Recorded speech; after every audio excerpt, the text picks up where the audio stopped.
Welcome to Lack of Focus, an X-Wing miniatures game podcast, brought to you by Dice 8 Productions.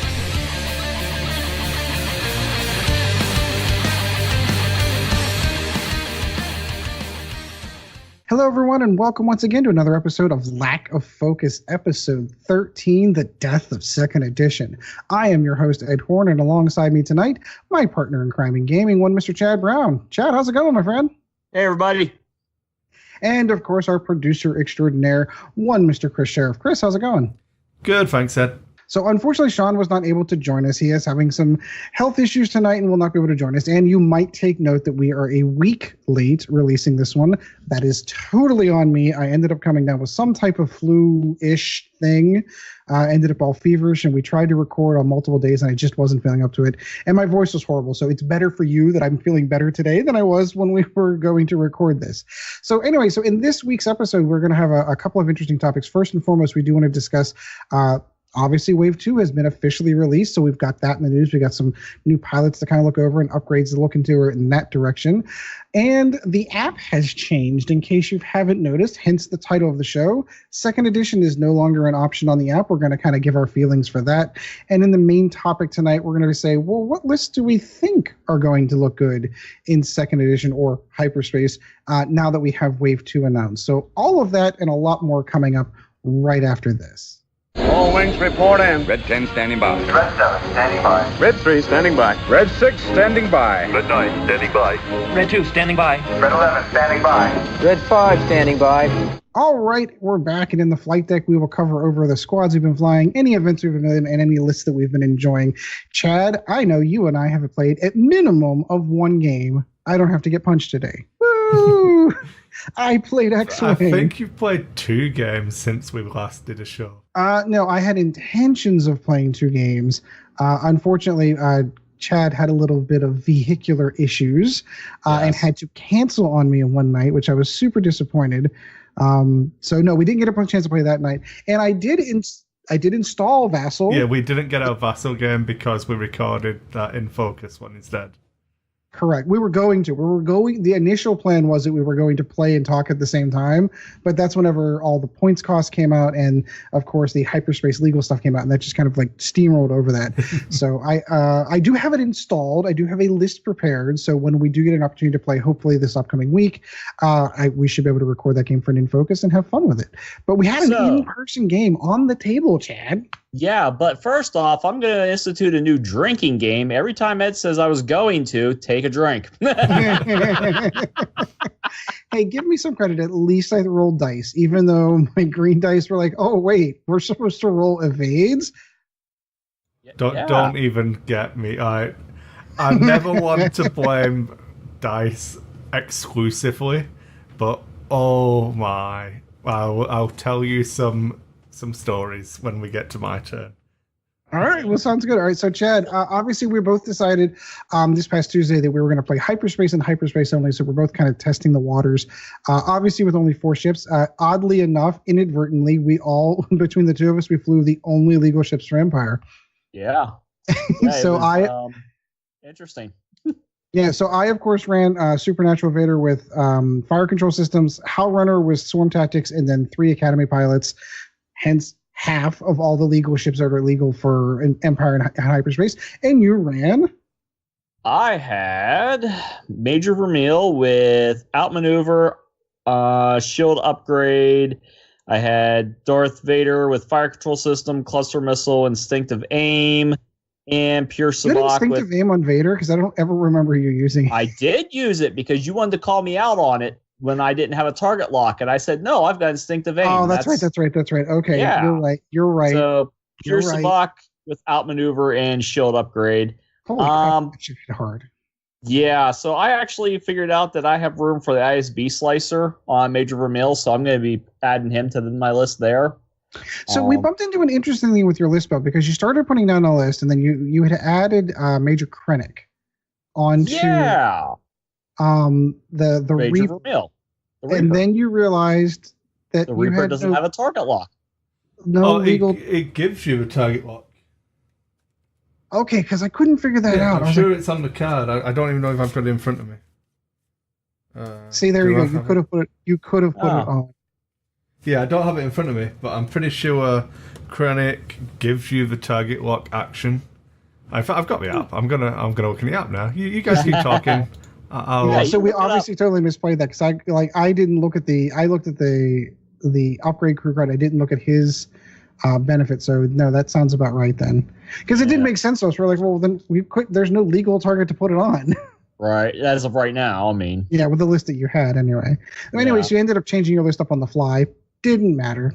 So the only requirement for Krennic is that it's Imperial only. It gives you the target lock action. So the way you read the cards, I'm going to show people now for on camera if you're watching. You read it from left to right because it's like that's how you read stuff in English, the Western part of the world. So like this one here, you read it from left to right. So you have to be a rebel, and then this is what it gives you. So Krennic's got a target lock in here, meaning that it grants you the target lock. Okay. So that's where we made our mistake. So you could have ran that. But... Yeah, I may look at it and decide, if I do want to, keep the ISB slicer or just go back to Krennic. Yeah, so it was a rather interesting game. Vader with cluster missile still just stupid. Oh, come on. Because and I know I'm almost positive we got this right. So of course he had a situation where he opened up fire where he's firing into. He wants to hit ties. He wants to hit Howl Runner, but can't because she's out of range. So he hits the first one, does damage to her, fires the second one off, and hits range 1 to 0 of the ship that he hit, which is Howl Runner, which is out of range of the original missile. And I went, yeah, I think that's right, but it sucks. Yeah. So it was well played. Yeah, and I got all the missiles off too this time, so that was fun. That you did. Yeah, so you managed to take down my Vader. Yeah, so I got lucky in the opening. In the opening engagement, we misplayed jam. Didn't find that out until the end of the game, where you were able to jam up Howl Runner, who it's lost only up to range 1. Yeah, so we misplayed that because she was at range 2. She pulled the token off. Not that it would have mattered ultimately in the end, because the first 4 times that I rolled green dice, I did not roll an evade token or evade. On those dice, not one. I rolled a couple of focus on ships that didn't have focus, but not a single evade. So Howl Runner went down super early. I thought I was being all nice and I ran them in a block. I kind of had a feeling where you were going to go. It was nice for me. Well, because I was trying to set up a trap, and it ended up if Howl Runner would have survived one more turn than she did, it would have worked out the way that I wanted it to, because I was hoping to block your Vader, swing in with my Vader from the side and kill him, which is what I did. But then the problem, of course, came in is you had you stressed out both of the Striker and the Reaper, and I'm like, I don't know what he's going to do now. Because it was super easy for me to predict where you were going to be with Supernatural Instincts. I was like, I'm going to back up here and then turn in over here and be able to catch him. But I didn't know where you were going to go. And I anticipated you going one direction, and you didn't. And then I basically ran Vader into range 1 of all your ships, and he died. And that's basically when I quit. Because at that point... Well, you did lose an academy also, because you were down to 2 academies at the end. Right. So I had lost Howl Runner the very opening engagement. Lost Howl Runner the opening engagement. Lost another TIE Fighter because I can't read. Lost an academy, yep. Oh yeah, that was fun. Where I can't read criticals, where it says, "Well, if you don't do a straight maneuver, you take a damage." And I went, "Oh, it says if I do a straight maneuver." As I've read it out loud, and went, "Oh no!" So I took a damage for that, and then of course he got his 1 damage through, killed that Academy TIE. I make my mistake with Vader, and that was kind of the game. So it was a ton of fun. I'm not necessarily blaming the list. I'm flat out blaming myself. When I walked away from that game, I kept thinking there were so many different ways that I should have attacked that list in so many different ways. I just didn't do it right. And I know what I should have done. So the next time we play that game, I think I'm going to be more prepared. I'm actually really kind of struggling with the Empire, to be honest with you. Outside of Vader, I'm struggling to find out what good escorts are there for him. Playing in the hyperspace. Well, you found good ones. So you did play clusters wrong. Because you perform the attack again, so you still suffer the penalties for the attack. The only thing you get to ignore is the target lock requirement. So it's after this attack, you may perform this attack as a bonus attack against a different target at range 0 to 1 of a defender. So you're still performing it as an attack. So it still has its normal restrictions of being a 3 dice. Which is range 1 to. Oh. Yeah. And the only requirement it ignores is the target lock requirement. Oh, I agree to it. So, but when it says that it is another target within range 0 to 1 of the original target. So if you're playing against someone who's not bad, like Ed, and they go, he's got cluster missiles, so I'm going to put my people at range 2 of each other. So you could never do it as a bonus attack. So it's a good anti-little mini-swarm card. But yeah, okay. But keeping in mind, my thought process was that he wasn't going to be able to shoot Hellrunner because I put her in the back. I was willing to sacrifice. In my mind, I was willing to trade an academy for ultimately Vader. Yeah, it turned out to be Hellrunner, an academy, and another academy for Vader, which is a little bit too high of a price to pay for that exchange. Oh, it depends. If you kill his Vader, you'd have been fine. I did, but it took me a turn longer than I wanted it to, and then I was in a bad position after that. Oh, and then my 2 ships ate his Vader. Yep. So I guess we'll get into the main topic. So I guess we'll move on to outmaneuver Pure Sabak is pretty nasty at range 1. 5 attack dice at range 1. Didn't matter that it was untokened. Didn't matter. Pure Sabak is initiative 7, so I see how you might trapped his Vader. No, she's not, is she? Okay. And that's where my mistake came in. Is I sold way too hard on taking Vader out, that I opened up my ass end to Pure Sabak, and that was the end. The way I would have looked at that, Ed, is that your Vader's got supernatural. So your Vader against his Vader at the end, you should win because you get more repositioning. Whereas if you don't damage Pure Sabak, they'll just keep punching you in the face over and over again until you do some damage. Yeah, so let's run down the list of target priority being the first one, and of course a list of shit that I got wrong in that game. That is definitely one of them. Lots. What it is, to be it's perfectly honest, it's the fact that I'm not flying nearly as much as I should. It's simply because of life conditions. I can't get out to the game store, and when I play, I only ever get to play against Chad, and Chad kicks the crap out of me. Yeah, I was going to say that's your biggest problem right there. You keep playing me. Yeah, well, they say if you want to sharpen a sword, you have to go against the hardest edge. That's really what I'm going for. If I have a nemesis that I can't beat, that I think, and I thought about this after I left the game store. I think I've only won one game since second edition has rolled over. It was against you, and it was the first game I played, and I've been on a losing streak ever since. It's been sad. That's what I do, man. It is what you do. All right, Kris, I know you have better tales than we do, so by all means, you were playing with some new ships, I saw. Well, I did play one extended game last week before we were scheduled to record, so I'll do that one first. And I wanted to just jump on the hype train before January comes along and ruins it for me. So I did play Redline, Whisper, and Fell. So I went with Redline with advanced sensors and proton torpedoes, 61 points.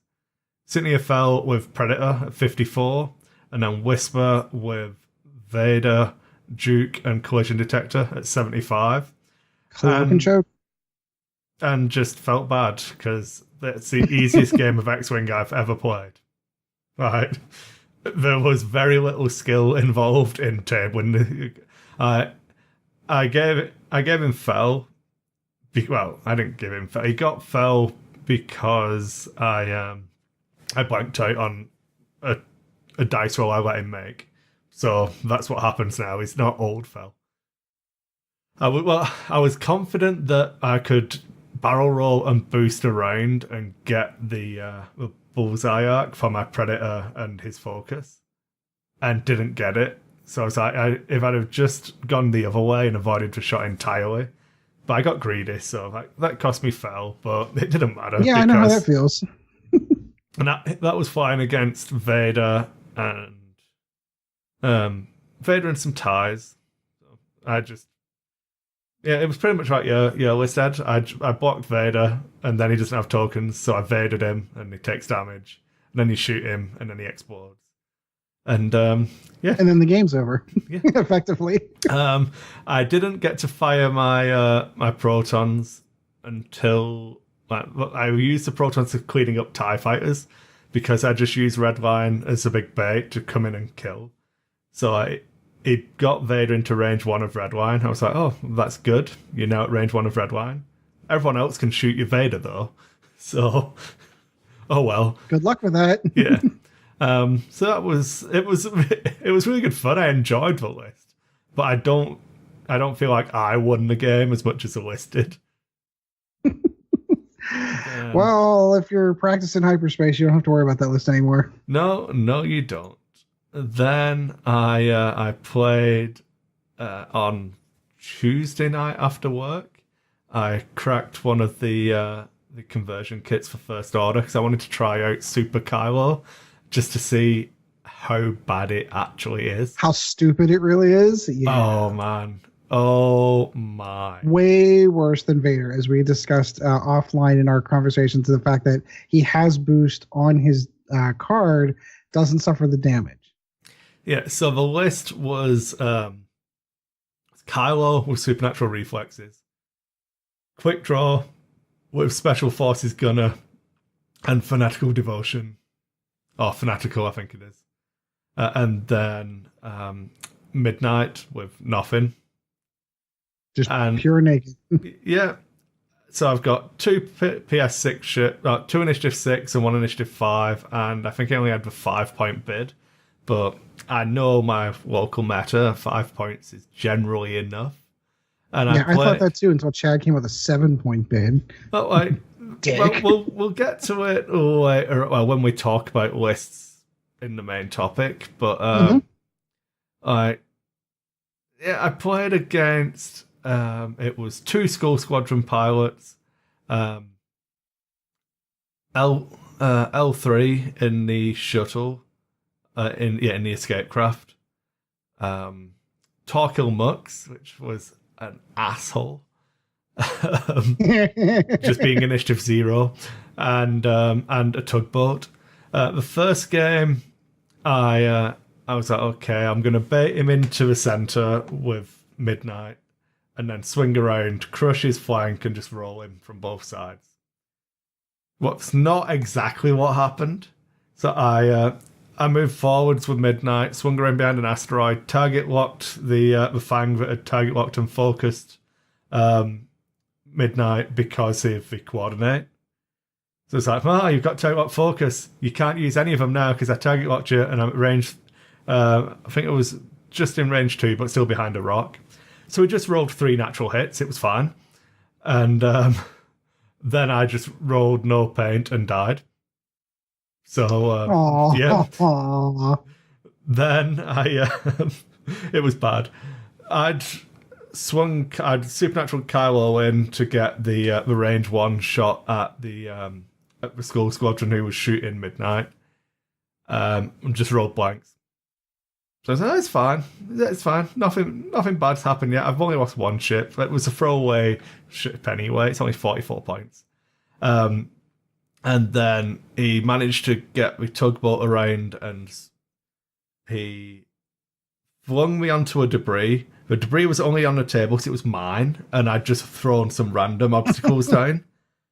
I didn't think about it when I was making a list, so there shouldn't have been debris on the table anyway. That was just stupid. Turn 0. Turn 0. Yeah. I didn't need to boost into range 1 of the Fang because that negates my extra dice by it being an evade anyway, because I'm now at range 1. So I should have sat at range 2, then he couldn't have got me. And I dialed in the K turn just to be like stupid. So he put me on the rock. I did the K turn, which then wasn't the K. So I did the straight and sat in front of him. Then he shot me. I rolled no paint again. Not even like to spend force charges on. Oh. He got a crit through, which ionized me. But when I engage, but he Torkil muxed me, so I was at 0, so I hadn't engaged yet. So the next turn, I couldn't just. My plan was, it's fine. even if he gets me on the debris, I can just 5 straight and it's blue. I'll be out of the 5 straight blue, boost barrel roll, it's all gravy, nothing's going to catch me. And then he's poured a lot of shots into Kylo, quick draw will be in the mix. None of that happened, I just trundled 1 straight and just got annihilated. Oh, jeez. Quick draw took a couple, I think I got like 46 points or something from the game. I was like, okay, do you want to reset? So we started again, and then I didn't make that mistake. I took all of the rocks that I put down off and played the correct rocks.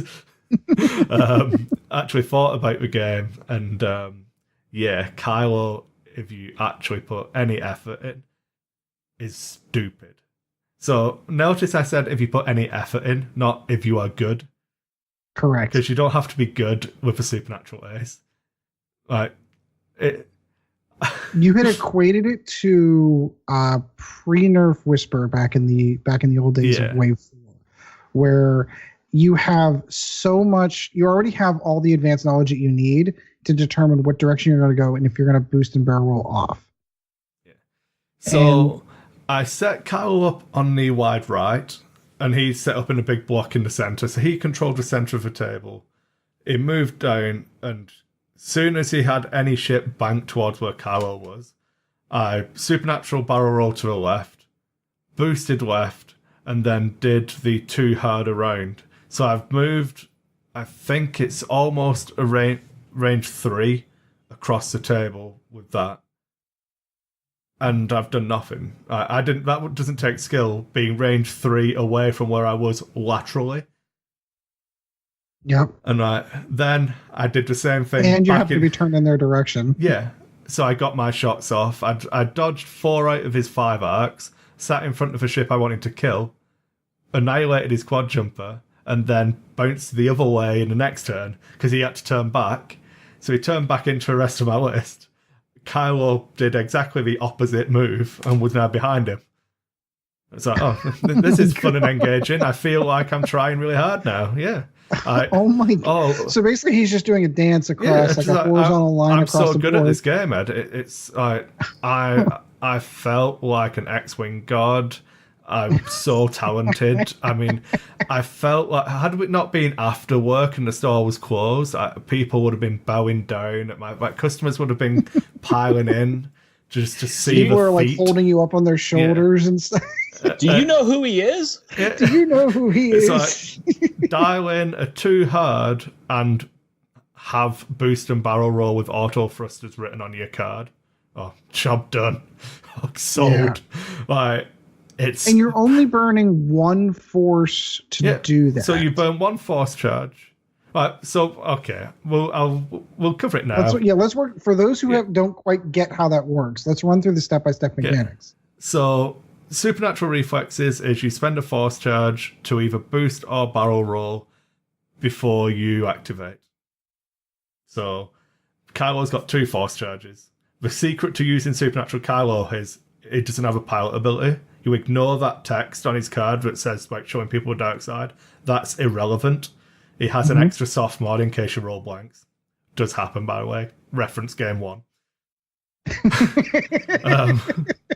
But like, you don't care about showing people the dark side. You care about being able to supernatural and have an extra soft mod on defense if you need it.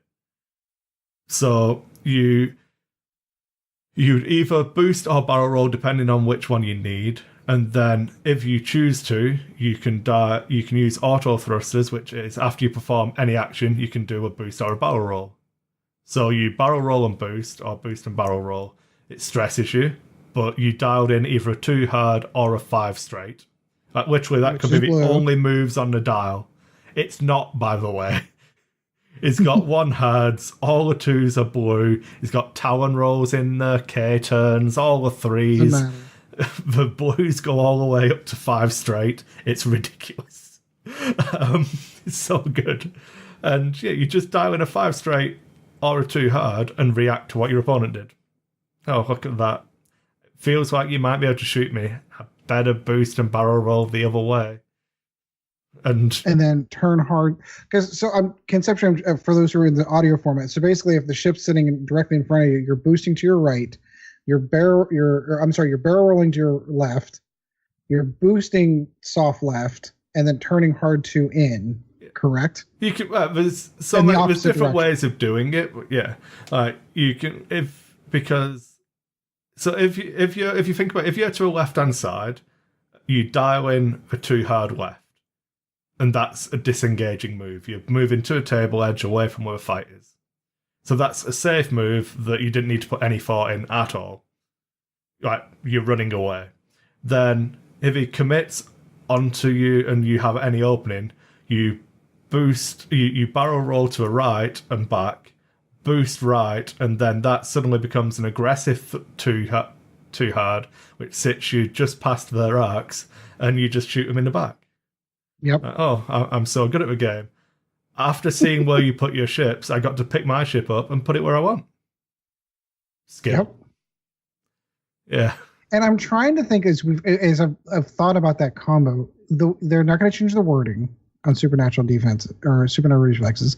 They're not going to change his dial. So the only way that they could even potentially fix that would be to point increase supernatural reflexes. So I don't. And even at that, so I don't know. This is a separate problem now. Right. Okay. How shall we go into it? We'll just open the show with it, I suppose. If you look at the way that bidding works now, that list I just spoke about has got Initiative 5 and 2 Initiative 6 ships. So if I take this list only had a 5-point bid, but you said people like Chad took 7. Correct. I think in that red line list that we're talking about, people packs were taking like 14-point bids. That 14 points, and like you can make a Kylo list with easily a 10-point bid. So we're going to run at 10 points just for the sake of discussion. That 10 points is actually a buff to Quick Draw, Midnight, and Kylo, because it helps them all move last. It also can't be destroyed until you kill my last ship. And it doesn't give up half points. So if I've got my Kylo, if you do Supernatural Prime Thrusters, is 102 points for Kylo. So you've got but he gives up half points, so it's all okay, right? So 50 points, or 51 points is what he'd be holding on to if he's still alive at half points. But it's not 51 points, it's 61. So my half point plus bid is now more expensive than half of the ships in the game. Yep. Because the bid is tied to the last ship that's alive. And if you kill Kylo first, that's fine, because Midnight is not 44 points now, she's 54. Oh, you kill Quick Draw's left? That's fine. Quick Draw's worth an extra 10 points now, best kill all 3. Yep. And if you're playing against a half-competent ace player who doesn't want you to kill one of their aces, you're not getting it. Running is perfectly fine. So bringing it back to your point of increasing the points of Supernatural. Supernatural is currently 12 points. Right? Make it cost 20. That's fine. My Kylo now costs 110 points. And has my bid. And still is as brutal as he was before. Yeah, so now I hold more points in my unkillable ship. Well done. You lose by more now. So it's going to be an interesting meta when we start seeing that ship. So I don't know how you fix it, other than like, personally, I would be extremely happy if it wasn't in hyperspace. Extended, do what you want. There's so much stuff that just does everything in Extended that it doesn't really feel that bad. But in hyperspace, I don't know what can hold it down. I think we were talking about it might have been with someone else I was messaging. It's like Paul probably bully Kylo, and if you're good with Vader, you can bully Kylo. but the burden of execution is on the Vader player there, because the Kylo player has a better dial and boost and barrel roll on the action bar. So the burden of execution is still on Vader, whilst he can bully it. Then can just die to one shot. And then what else is there in hyperspace, really? Supernatural Luke can't do that 5 straight disengage. They can't catch him reliably. You'd need to kill him in the open. And Boba can be out-arced by that thing easily. Boba's not going to catch a Supernatural Kylo, especially when you get to ridiculous bids we're talking about. And then he doesn't even need... So, like, the other... He's got, what, 3 force charges on him? 2. Yeah. So, but he's only regenning 1 per turn, so there is that he can't do it every single time. Well, no, he can, because that's why I said you don't. His power doesn't do anything. You ignore the fact that he can show you a dark side, because so you never spend it on that. The only time you ever spend 2 is if you need to spend a force charge to prevent damage that would put you at half points. Wait, so don't you have to? You have to spend a force charge to supernatural? Yeah. How are you getting both boost and barrel roll? Auto thrusters. It's the ship ability. That's the part that I missed. Yeah, so he's got the same ship ability as the TIE Interceptor. After you perform an action, you can perform a red boost or barrel roll. And then you dial in the blue maneuver and it blows it off. Then, so it's not. And then you get your and it's not advanced sensors, so you still get your action phase. So I have a focus token as well. So to kill me, to make me spend my second force charge, you have to burn through my focus token, and then hit me again, for me to need to spend a force charge. Yep. Which means I have to have let you shoot me twice, with the ship I'm actively trying to stop you from shooting me when I've got perfect information and pre-dial revealing movement. Good luck.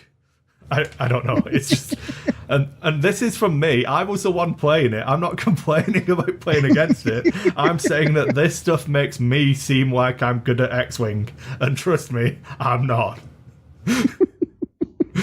I don't know. It's really good. Playing against Whisperfell Redline with this feels fine. I feel like that would be a good fun game. You're both doing massive bids, trying to outthink each other, doing all of that. You've got 2 initiative 6, they've got 2 initiative 5, and it becomes a game. Playing against like Luke and Wedge, and they're like, yay, and you're like, okay, whatever. Like, playing this in hyperspace feels a bit dirty. But if FFG is going to let me do it, I don't need friends. I've got super fat Kylo. Well, I guess it answers the question of how well those 2 factions are going to do when they come in. At least we know one of them is going to have a killer ship on the other end. Yeah. Do you have any other games you want to talk about, or have we've gone on long enough on that one? Yeah, I think that was my only games. Do the news, I suppose. That kind of covers half of the news anyway. It does cover half the news, but let's kind of get into it. So, of course, if you haven't been paying attention, Wave 2 has been officially released, and Wave 2 consisted of the First Order and the Resistance. The release article is up. I don't know that anything new came out of that release article. I'm looking through all the pilots now as we're talking, and Advanced Optics I don't remember seeing. Which was spend a focus to change a blank to a hit. Correct. Yeah, but it's basically a reprint of a first edition card. It's nothing massively new. Really good on A-Wings because you've only got 2 attack dice anyway. Really good on FOs, but you're paying points for it, so you've got to decide. Yeah, it is a generic. It's not First Order specific. It is a generic, so that can go anywhere. Yeah. I also the guy I played actually with who had the quad jumper was talking about wanting to put it on his quad jumper so that he can like do damage with it. I'm like, dude, pattern analyzer, just do a red move and then tractor beam me. Stop being an idiot. You don't care about your shooting. Exactly. But it's good. It's good on 2 dice attack ships where you're unlikely to be spending your focus to convert 2 eyeballs. But the way it works, obviously you're rolling 2 dice, you're probably going to roll a hit and something, which becomes 2 hits, no matter what the second dice is. If you roll 2 focuses, you spend a focus to turn them both. If you roll 2 blanks, you can still get 1 hit, or keep it for defense, depending on your initiative. So it ups the chances quite significantly on a 2 dice attack. On a 3 dice, you're probably going to be wanting to spend it for converting more focuses than blanks. I don't know. Now, since you cracked open, I know this question's going to come up. Since you cracked open, I assume you cracked open both the Resistance and First Order. Yeah. So do you get all the pilots and upgrade cards? Yeah, they do have the extra packs in there. It's actually quite interesting how it's laid out. It might be an indication of how they're looking at doing the releases, because obviously when they did the extra stuff in the Empire scum and all of that stuff, it was from the ships that they put out with second edition packaging. You get the extra pilots for the Upsilon and the FO, and you get extra pilots for the T-70 and the bomber. How many T-70 pilots were there? So I'm in the middle of editing the video for the unboxing video, and I actually bought 1 T-70 pack because I wanted 1 T-70 with a wings move, and I was like playing with it for a little bit, obviously because I'm a child. But then I was going through the pilot cards. I'm like, I'm still going. I think I'm still counting them now. There's like it's like 12. I think there's 12 pilots that come with that ship. That is I've got the app here. I'm just gonna look. Yeah. Well, it makes me wonder. So this is a conversation I got into on Tuesday. It makes me wonder, releasing that many pilots for one ship makes me wonder how much they intend to touch Resistance moving forward 2 years, 3 years, 4 years down the life of the span of second edition. Is this all we're ever going to see in the as far as Resistance pilots are concerned? I'm sure the show is going to come up with... If you include generics, there are 12 T-70 pilots. Yeah. You get enough dials to fly 4 T-70s. But I have to say, LOSD, his subtitle is never best in the game. LOSD, Born to Ill. Born to Ill. Wow. Yeah, he wins. I'm done. He wins. That was just crazy. Born to Ill. 12 pilots for it, though. I know, theoretically, I know what they all do, but I couldn't tell you because I'm just blank on them now. Is that many? Decision paralysis comes in. Oh, God, yeah. Well, so, I mean, obviously, Poe's going to be the top end of that one, but there's so many other good support ones on there on top of that. It's just interesting to me to see, like, okay, so TIE Fighters, that kind of made sense to me because there's so many TIE Fighters that you're going to fly. But other ships, we're not seeing that volume, like X-Wings, for example. I remember, like, the T-65. I don't think that there are that many T-65 pilots. So it really makes me wonder if they feel the resistance, well, no, maybe that's not the right word. If they feel they recognize it outside of the Resistance TV show, how much more can they genuinely add to the First Order? There's still a movie to come out. There's still all of, but like the Upsilon pilot, Captain Cardinal, is from the book. He's a really good one. I really liked his ability, and wears the red Stormtrooper armor. Like, he was the big bad Stormtrooper before Phasma came on the scene, and he's pretty cool. But he's one of the ones in the extra packaging. So if they do the pack, that wouldn't surprise me if the first batch of ships we see for Resistance and First Order would be the Star Fortress, and obviously we've got the T-70. Yeah, but the only thing that did kind of annoy me, I suppose annoy is the wrong term, but I bought the T-70 X-Wing, and you have BB-8 in it, and BB-8 also comes in the conversion pack. So I'm like, I'm doubling up on uniques now. Yep. Whereas they didn't do that with R2-D2, for example. Well, he comes in the core. Yeah, in the core only. So in order to get him, you had to buy the core set to get him. But it's fine, I suppose. No, I think it's one of the things that I've always had an issue with the layout of their core sets. I understand why they do it. Another interesting one, sorry, Ed, was remember we spoke on the In Focus Hyperspace thing, which should have been out for everyone to listen to anyway while we're late. But we were talking about the hexacrypt codes being not legal for hyperspace. That card came in the extra pack in the first order, not in the actual conversion kit. So it obviously in the conversion kit, but it was packaged with the stuff that came extra. So that's interesting that it must have been a late addition, or it's part of the Upsilon, or I don't know. But it's just weird that it was packaged there, because that's the first time I've seen an upgrade in it, rather than like just the pilot cards. Yeah. No, it is kind of interesting. But anyway, so it goes back to my point. Like, so whenever Galactic, the Republic comes out, and you only ever want to play Jedi, you're still Supernatural required, Jedi. Ed, come on. Yeah, you're still it's going to be Jedi. Nobody's going to do anything else. Everyone's going to run Jedi. When all of your ships can just take Supernatural, it's even more skill. Right, but in order to play that, you still technically need to buy a core set, which is buying ships for a faction that you don't intend to play. It's one of the issues that I've had whenever we started getting Scum entered into the game, where there was like you had to buy a core set and other ships you want to play. I think that there could be a potential of doing, okay, you have First Order and Resistance, you have Republic versus Separatist, kind of, so that you can kind of get ships that you need based on that. But I understand why they're doing it that way. What? How would you be lacking in Scum? Yeah, that's true. That's a good point.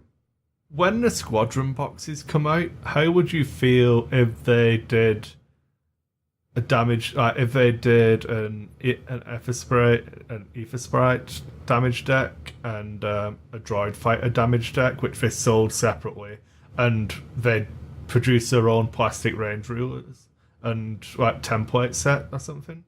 Yeah, see that would be fantastic. But would you buy them though? Now, if you planned on going, okay, I'm all in on Confederacy of Independent Systems, so I'm gonna buy the Droid range rulers and the Droid damage deck, and I don't even need a core set now because my Squadron pack comes with 3 cloudy things. Myself, no, but that's because I'm gonna buy everything X-Wing anyway. I'm thinking about the new player to the game. Yeah. The new player of the game that says, oh, wow, I love Clone Wars. I love that TV show. I want to play as the Jedi. Oh, wait, I've got to buy this other stuff. Well, I don't want to play them. So they end up half the cost of the core set are the 3 ships that come with it that you're just going to put on a shelf. Yeah. So if they did something like that, I'd be all for it. I'd be because it allows that new player to come into the game without the necessity of purchasing the core set. I mean, you can make arguments. Well, the rocks are in there. Yeah, but they could, like you said, they could sell blister packs. Here's all of the legal rocks. Here's plastic range templates. I'm actually really surprised that during the first edition they never went that route to just do like generic versions of that. They let the third market kind of dominate that area. But that an OP, wasn't it? Which becomes the aftermarket stuff. So I would be surprised if they didn't at some point look into it, because as they get more and more into being like a miniatures gaming company as well, with Legion, Rune Wars, all these other games that they do. In Armada, you can buy the bendy sticks separately. Buy the dice separately. How long until you can just do that? The only thing they've never done is sell damage decks, but they did print the X-Wing damage deck. Yeah, I love mine. So I don't know. Yeah, they could just as easily more often. They could just as easily do a core components pack that came with, even if they didn't do plastic, even if they did it in cardboard, that just did cardboard templates, came with a damage deck, came with a handful of tokens, and that's it. Like, it's a couple of dice, and that'd be your core components. They could sell it for $20. Yeah, we've got a core box for Rune Wars. It's like $30 or something. Just comes with cardboard. Yep, exactly what I mean. So like they absolutely could do that. He's thinking of the new players because that's how he plays, like a new player. No, I'm thinking. Yeah, you about do. it. Oh, yes, you do. Okay, I do play that well. I do play like crap. I'm not going to lie, but that's not the reason why I'm thinking. I think about it whenever I try to target our audience. There are half of our audiences are experienced players that want to hear us talk about X-Wing. The other half are people that are trying to learn about the game, and I always try to keep that in mind. And I like to think about those players, especially 2 years down the line when we have 7 factions in the game, and someone sees that and they go, "Oh wow, I want to play this game." I'm trying to think of the cost effectiveness of someone new coming to the game, because that's usually the entry barrier for anyone trying to start a new miniatures game. Think of it this way: if you wanted to start playing 40K right now, how much money do you need to put into it to get an effective 1,000-point army? Do you know what I mean? Oh, and then you need this $60. You need a bank loan. Right, you need this $60 rule book. Oh, but wait, you don't have the book for your army. You need to buy that $50 book. But wait, you don't have any miniatures yet. Now you need to buy these, and these. That's going to be the bare minimum. Like, do you see what I mean? And then that sticker shock for new players really becomes, all right, well, that's just way too expensive. And they're right. GW it is an expensive hobby, whereas it's just a little bit more of a cost-effective way for a new player entry to get into the game. Buy a core set, buy a squadron pack, and you can play right now. You forgot to mention the third half of the people who listen to us, the people who listen to hear me make fun of you. Yeah, there are those folks too, and we welcome you all. So yeah, so super exciting. I'm gonna have to probably run out this weekend at minimum. Chris caught it. At minimum, I've got to get the first order just because I do want to fly Kylo. I've got a tangent as now. Just oh no, by all means. For my stag do. So I was still living in Scotland at the time, and me and my best friend, still my best friend now, flew over to New York for my stag do to go and watch Amir Khan versus Polly Malignaggi at Madison Square Garden, and it was a really good weekend. We did like 3 nights in New York, and we went to, obviously before the fight, went to a bar, an Irish bar. I was talking to a barman. And it's like, where are you from? It's like, well, I'm English but live in Scotland. He's Scottish. It's like, all right, I'm like half English, a quarter Scottish, half Irish, 3/4 Dutch. I'm like, yeah, good. Yep, that math adds up. 100% American. There goes all of our audience. Done.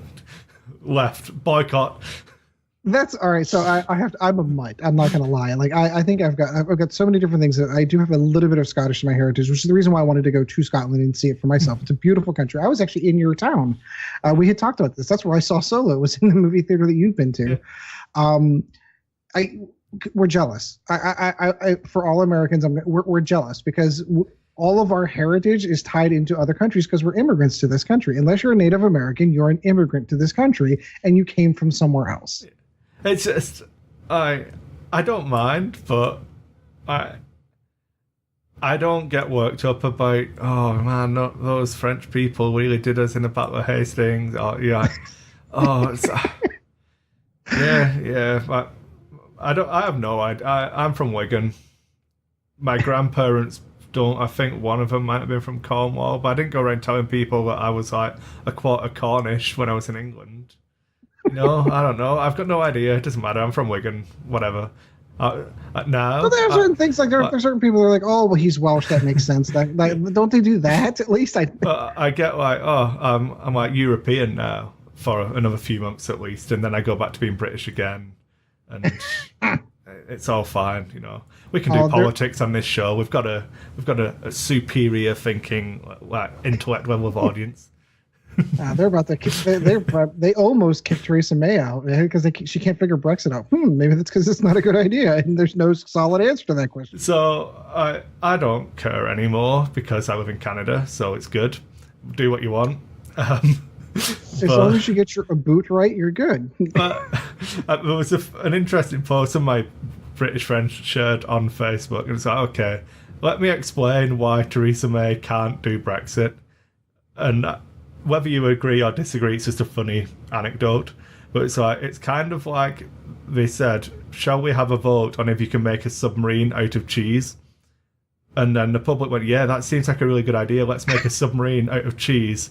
And the guy who said, let's have a vote was like, what the fuck are they doing? Why are you going to make a submarine? I'm out. I'm done. See ya. So Theresa May came in and was like, yeah, okay, you want a cheese submarine? Well, get on it. So she sat down, drawn up the plans. This is your cheese submarine. And everyone's like, that's a fucking shit cheese submarine. Like, well, it's a cheese submarine. Yeah, it's a submarine made of cheese. I don't know what you wanted. That is a really good analogy. Yeah. No, I mean, I don't care. I was reading somewhere that they're thinking about really calling that for a revote. Like, do we really want to do this? That's the death of. That's how democracy dies. to thunderous applause when they announce a revote. Yeah. Thunderous applause. We pulled it back to Star damn Wars you, kids. Jar Jar. I love. All right, so we're pulled into Star Wars for a second. That's one of the things about the prequels that I love. That that Lucas wrote and said, "Oh, everyone hated Jar Jar. Let's make them hate him even more. Let's give him one more reason to hate this character." It's good, but ultimately, like anything in politics, it doesn't matter. It's only temporary. Like, if the UK, when the UK leaves Europe, it'll be crap for a little bit, and then it'll either stay crap or get better. And it doesn't matter. It's irrelevant. It'll all work out. Yeah. That whole Nothing economy actually thing changes. based on the English sterling is going to be fine. Yeah. It's fine. No one else can. I don't know how you guys do it, not being in the free trade zone in Europe. You guys must really suffer. All of those other countries in the world that have to deal with Europe through the standard trading agreements. It's impossible. The world will definitely end. You should all stock up on bottled water and medicine now. If you're listening in the UK, the end is nigh. The end is not. When is that? That officially Canada, takes place it takes place in February, right? That's the official date for the official Brexit. Yeah, I think they're trying to push it back and stuff. It's good fun. This is a real news topic and everything. We've got political news, world news. How the hell did that happen? If a wildfire still going on in California, is that stopped now? I think they've tamped that. Well, Kurt, I think there at someone I saw a joke on Facebook. At some point in time, something in California is always on fire. It's just a matter of the size. Yeah. We could. I don't want to get into U.S. politics. I'll lose half my audience. I don't want to do that. Which half? You lose half. Yeah, you lose half the audience when you sit there and go, "I didn't play a game this show." They just come back to listen to you mock him, though. Yeah, that's the whole reason. Yeah, you got some football news you want to share? I don't know. Yeah, the Steelers are sucking, and they're about ready to get their butts kicked by the Patriots next week, and I'm gonna have to deal with Bob gloating over me for a week. No. The Steelers do good against good teams. They do bad against bad teams. Okay, name the last good team that they beat.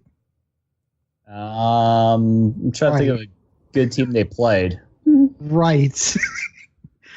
Belichick is going. The Raiders aren't supposed to be a good team. I mean, no. All right, we've covered sports. Weather. It's kind of cold here in North America. Go outside and look. It's cold. I've got snow. Really? Is that what happens in December? In the Northern Hemisphere, that is exactly what happens. And no, the Earth is not flat. It is absolutely a sphere. Now we've covered science. So, okay, you know the flat earthers thing? Was, God. You know that was started on 4chan? You know that was a 4chan thing? Well done, 4chan. You actually won that one. Hands down. You just had their eyes clean out on that. Let's convince people that the Earth is flat. And now it's like, no, they were joking, but it is though. Yeah, it was a joke, but it is. Oh dear. Anyway, okay. I can't understand that. There is. It's the easiest way to say this. There is a certain type of human being that is prone to conspiracy theory. Stupid. And are blinded by their devotion to that conspiracy theory to the point of insanity. That's just what they want. That's what the government want you to think. That's a chemtrails. The chemtrails make you think that. When I can go into my backyard and measure the circumference of the Earth, there's problems. Oh, but the math's wrong. Well, no, the math's lying to you. So if I say that the water's making the frogs gay, well, I'll lose my Twitter account. The freaking frog's gay. I love that song. Have you ever seen that where they took him say that, turned into a song? Oh my God. I almost wet myself every time I see it. It's so funny. We've covered some current affairs as well in our usual 6 months out of date kind of way. This is how we should do a show every week, man. Oh dear. Frogs gay. You should close the show with that song. I don't want the water to make the freaking frogs gay. Wow. Because now we could get into constitutional things because he got bumped off his medium, he got bumped off of YouTube, got bumped off Private of Twitter. corporations can do what they want. Yes, thank you. Yeah. You do have the freedom of speech. You do not have the freedom from repercussions of that speech. I'll record a thing sounding like him, and I'll be like, that the water's making the freaking Mon Calamari gay or something. Oh dear. We just found a new bit. We're gonna do. It's gonna be Jar Jar Jones or something like that. We've got to do something. We're gonna take viral videos and make them Star Wars. Oh, Misa think that's a bad idea. Oh dear. Oh.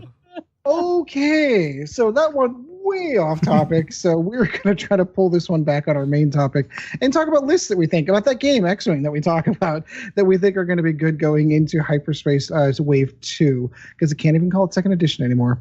All right, so we'll get back onto that right after this. Almost there. All right, we're back, and in the main topic, we're going to talk about the 5 factions we now have in X-Wing, and what we think is going to be the lists that come out of those, the top ships, top builds, that kind of thing, as far as competitive, the little bit of competitive that we'll talk about tonight. I know we kind of led into it, so let's kind of focus in on the 2 new factions that we're looking at. Obviously, Supernatural Kylo is going to be a thing. Anything else out of the First Order that you're seeing? Because I'm trying to imagine, so am I just going to be running it with FOs? Is there an FO swarm in there potentially? I don't even know how good swarms are, to be perfectly honest with you. So, do you want to do just hyperspace or extended as well? Just hyperspace. This is just going to be just hyperspace.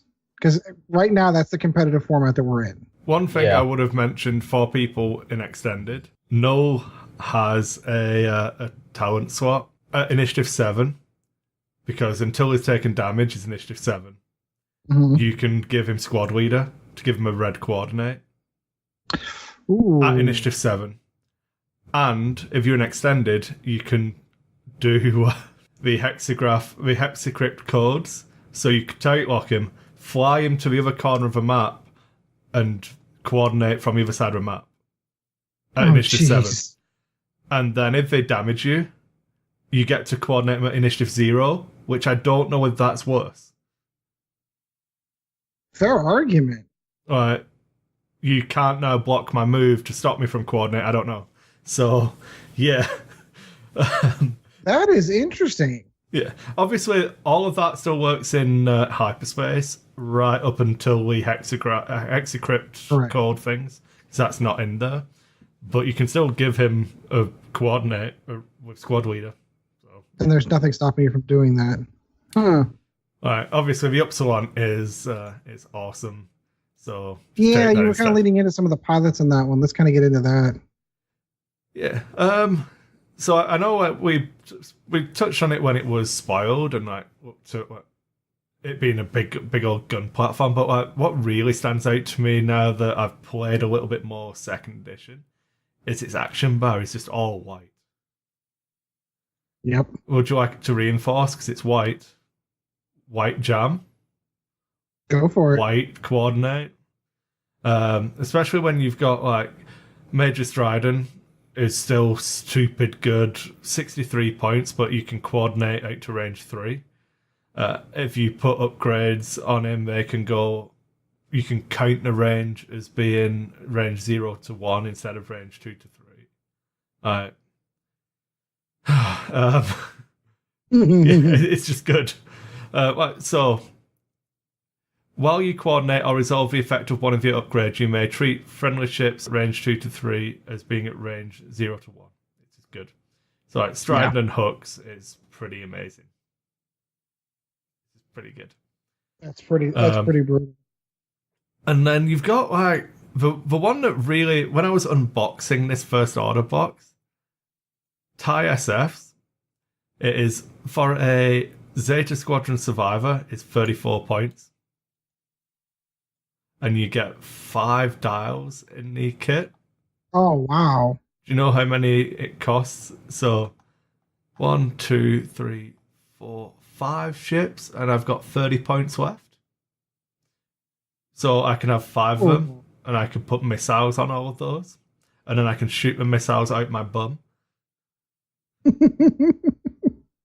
You can fit 5 of the Initiative 3 ones in there if you like, and like take EPTs for some reason. Or take Duke. Because why not? Yeah. I don't know. I don't know. I don't know why not. How do you feel about swarms though in second edition? Though, I mean, have you played against a bunch of them? Because I got to tell you that, granted, I'm horrible. I admit that, but I am not having any luck with them because they just seem to get wiped off the board. Whereas with something like that, where they're a little bit sterner, maybe. So, swarms are the burden of it's not hard to play a swarm. It's just tiring. It's one of the things that I want to stop telling people. It's hard to play. It's not hard to play a swarm, really. 80% of the people you play will just fly into your kill box anyway, and look at that. You went through the effort of putting it there. I might as well let you kill me. No one's gonna try. But I still think if you're gonna go swarm, just generic TIE fighters, or do scum TIE fighters if you like. I don't know. Yeah, the mining guild. Okay, yeah, this is what if you want to swarm First Order, you can take 5 Omega Squadron experts with Duke. Oh, nice. So that's 30 hit points. Yep. With shooting out of front or back, and Duke, and the evade's white. So, and they're constantly going to be like, "Yep, nope, no, no focus, no. Oh, look, all these are going through now." Yeah. Yep. Yep. So if you own 5 Special Forces TIE Fighters, crack on. Good luck. You only need 1 conversion kit. I had a tough time finding one back when Quick Draw was the thing. Yeah, I've got 2. That's because you don't go to the store. I know. Well, they didn't have it at the store. You had picked it up for me at some other game store. Remember? I got it from Barnes & Noble, I think. Oh, is that where it was? Okay, that makes sense. Yeah. The silencer. The silencer's strong, but Kylo's stronger. Yeah, it's Kylo or nothing. It's sort of like Boba with the fire spray. It's like Boba or nothing on those. Yeah. An interesting one I do like, again, was Captain Cardinal. He's the most expensive of the Upsilons. But his ability, while a friendly ship at range 1 to 2, with a lower initiative than you, defends or performs an attack. If you have a charge, you may reroll 1 focus result. Or that ship may reroll 1 focus result. So and that's a rechargeable No, charge, he's got correct? 2 charge. You don't spend it. You just have to have a charge. He's got 2 charges. After an enemy ship at range 0 to 3 of him is destroyed, you lose a charge. Huh. But if you can keep your ships at range 1 to 2 of you, but be beyond range 3 of the ships they're shooting at, you keep your charges, even if you kill them. That's interesting. Did they do that it's like having soft wired built in all the time. Yeah. Because, I don't know.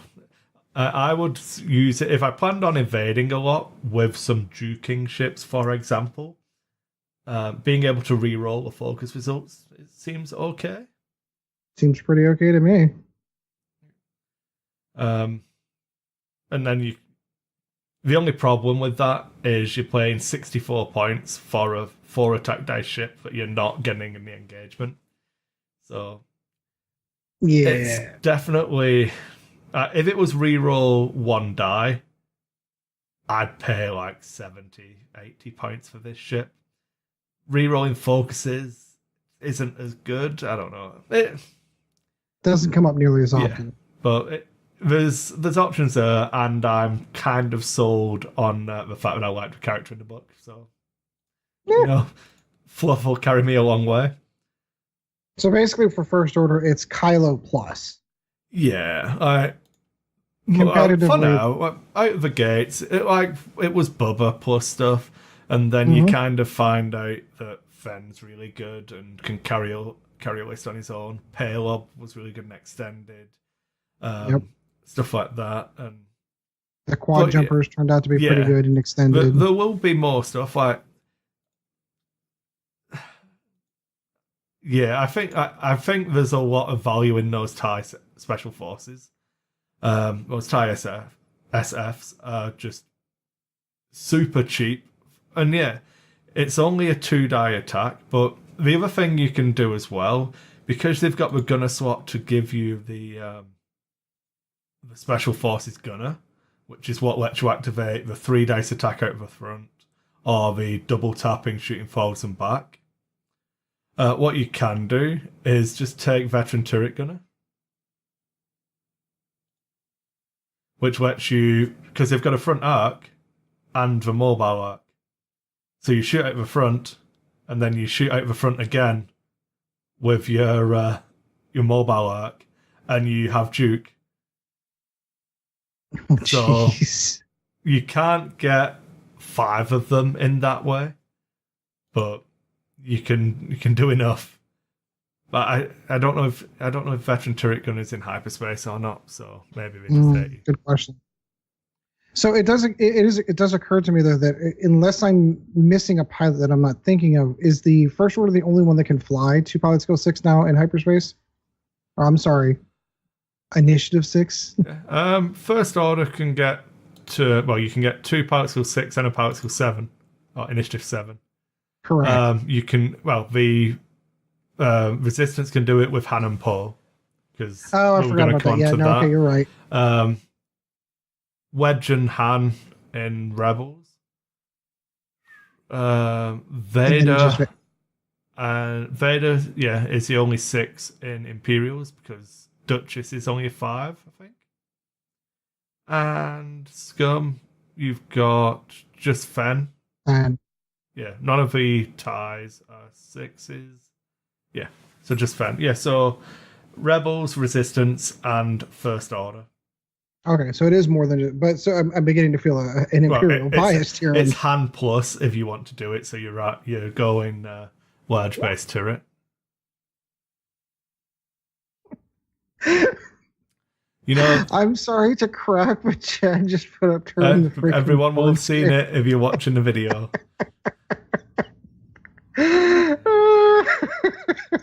Yes, okay, I've done it.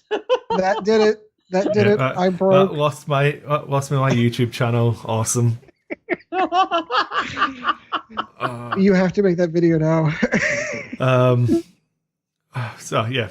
Anyway, so Vector Resistance, it's basically Han plus. Like, we're doing Han Poe. You and I actually talked off camera, I think it was off camera anyway, about a Han Poe list that would actually be pretty brutal as well. Well, I was trying to figure out what I want to try with Poe, and I was looking at Poe and Rey, but let me bring the squad up just so I don't get anything wrong. Hanron Polo. Honor and Polo. Yeah. So it was Han with engine upgrade and Rey is 99 points. So the benefits of Rey pilot are obviously if you've got people in arc, but I much prefer flying sideways and broadsiding people to flying at them with the large base ships. That kind of playstyle facilitates your engine upgrade as well, where you get the options to get out of those arcs. So, to convince myself not to do that, I've took Han as a pilot. Where, fair enough, his ability, you can be placed anywhere in the play area beyond range 3 of enemy ships. Whatever. Yeah, it's effectively blank. But then Rey's... I need to click edit, because it's the app. Mm-hmm. While you defend or perform an attack... while you defend or perform an attack, if the enemy ship is in your mobile arc, you may spend 1 force charge to change one of your blank results to an evade or a hit. So you get better defense. Her ability will activate more naturally because of where you're flying it, rather than if you've got the arcs to the side, you're not going to have people in your front arc where you use as a pilot. So I feel like there's a bit of a better synergy there. That's 99 points. And then my Poe Dameron is 93 points. And that's only because I dropped I dropped afterburners. so I can have like. I mean, I can put it in, and it's 200 points. It fits, so it's 101 points now, and he's got afterburners. But heroic Paul, because I don't think heroic's good, but I think it's funny because I want to be able to tell people, oh, I rolled all blanks, but then I was heroic. I heroically picked up my 2 blanks and rolled them again, and still died. Yeah. So BB-8, this is just a crazy move.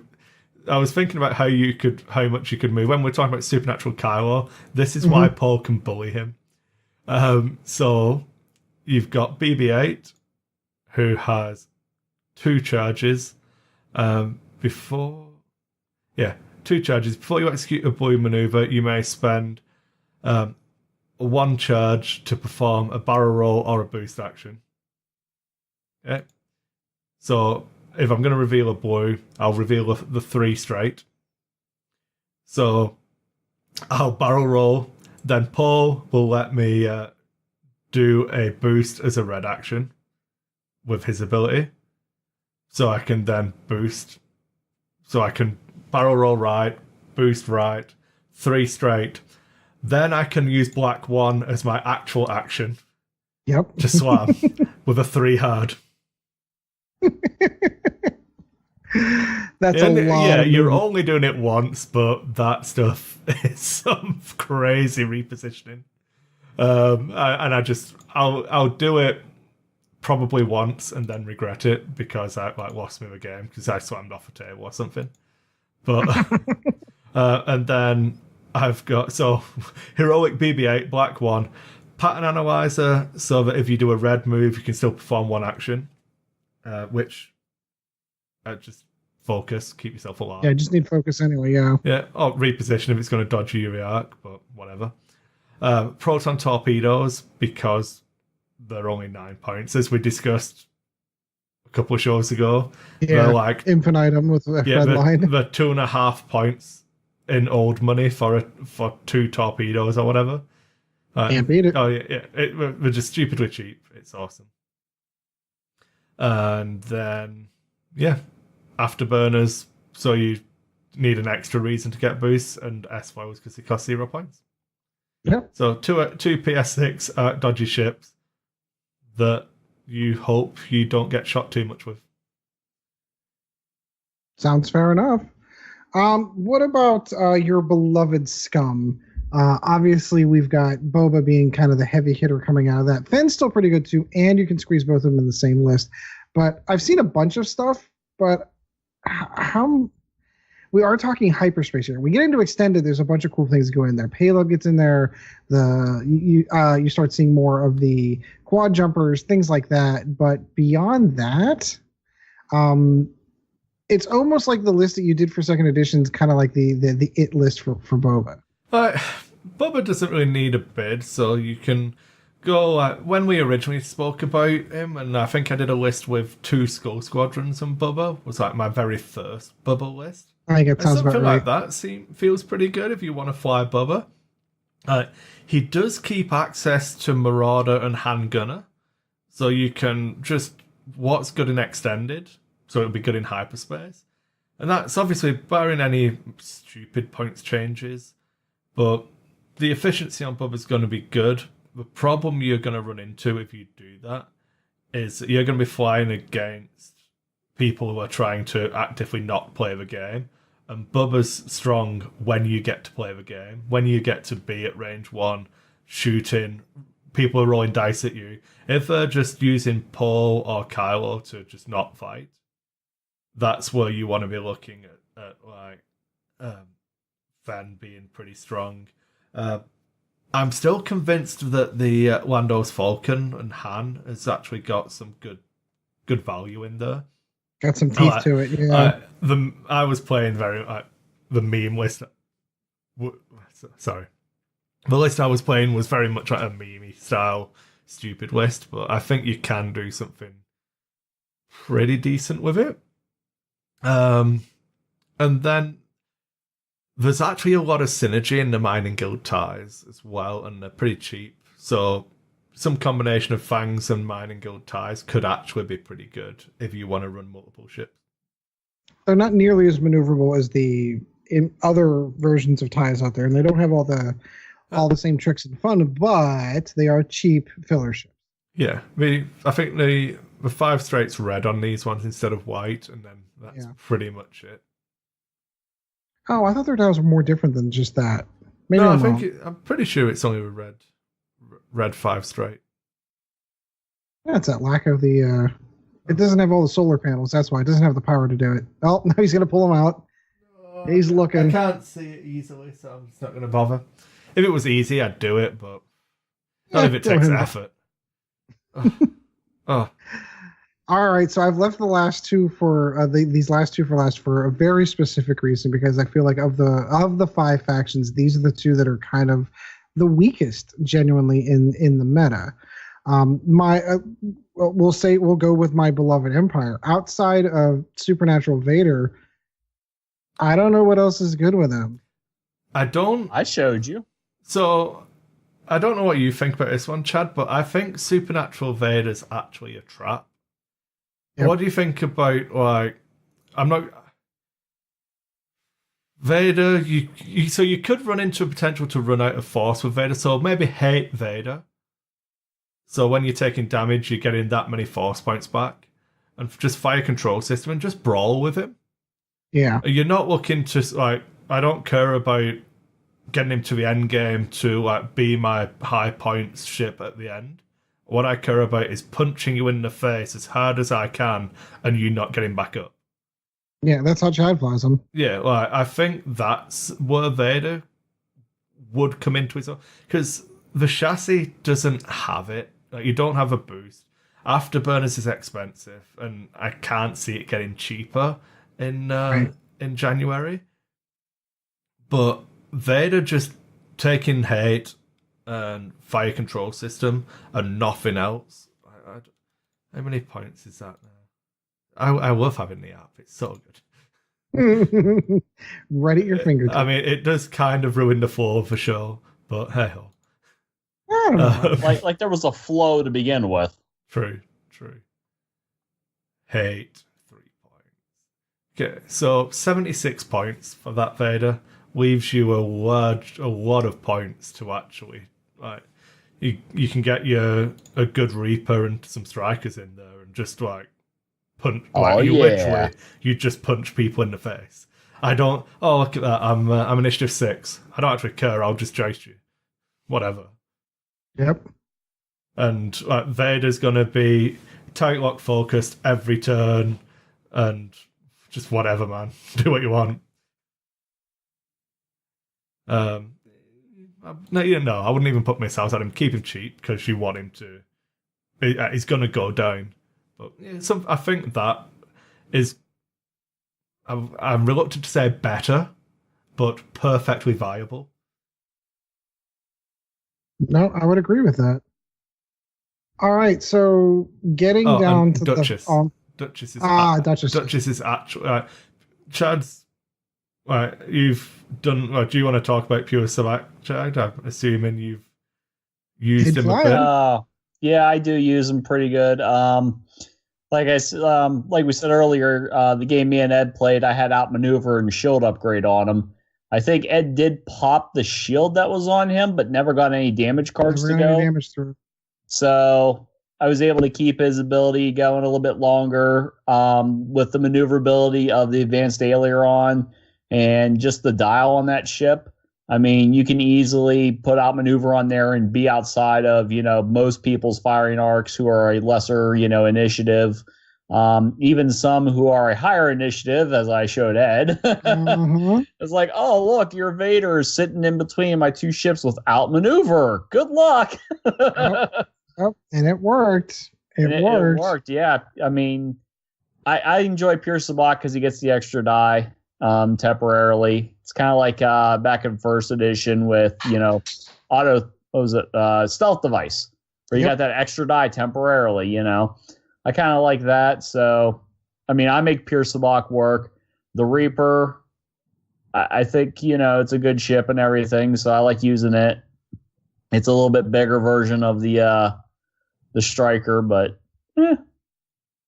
it works. It does work though. It works against Ed. So if you're playing against Ed, there you go. You know what to do. Okay, you were mentioning Duchess though.